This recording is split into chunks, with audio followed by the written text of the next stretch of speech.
You mentioned the Republican base in your intro, and then obviously there's the Democratic opposition. But what about those who didn't cast a ballot at all in 2024? Those who didn't show up to vote?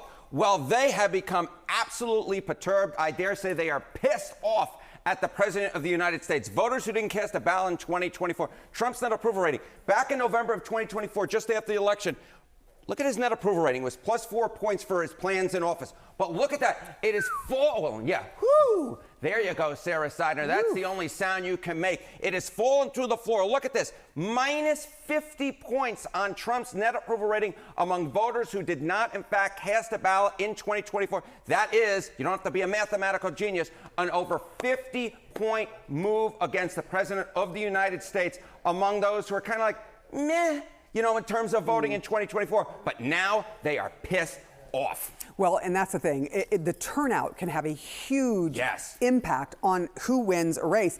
Give us some sense of why people are in this position, and I can kind of guess, but I'll let you tell us the numbers. I'll tell you the numbers. I mean, look, anyone who's been following these segments, anyone who knows anything about American politics knows it's the economy. It is the economy smarty pants in terms of Sarah Seidner. And you can just see it here. I mean, view of Trump in the economy, again, among voters who did not cast a vote in 2024. In November of 2024, 60% were confident in Trump to make good decisions when it came to the economy.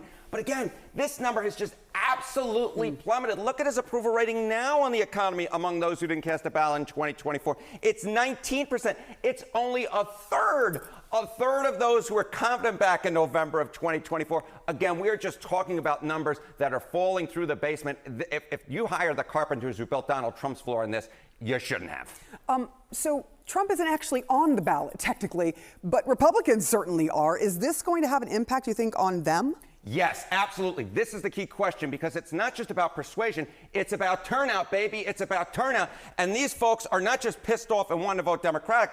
A lot of them are actually very likely to vote. Okay, voters who didn't cast a ballot in 2024, their 2026 choice for the House. Look at this. Democrats are winning amongst them by 31 points, and 48% of them are either very likely or almost certain to vote in the midterm elections. So this is a group I'd really be paying a lot of attention on, because the reason why Democrats are doing so well on the generic ballot is in large part among those who stayed home in 2024. Many of them will vote in 2026, and they won't be voting Republican. They'll be voting Democratic, because truth is, they're just pissed off at the President of the United States. We expect to see some potentially big numbers. I mean, judging from this at the polls, or voters' numbers when it comes to the midterms. When you're perturbed, you turn out to vote. Harry Enton, we turn out to hear you every morning no matter what. You're welcome. You know what? You don't have to have very good hearing to hear me. That is true. You don't need a mic.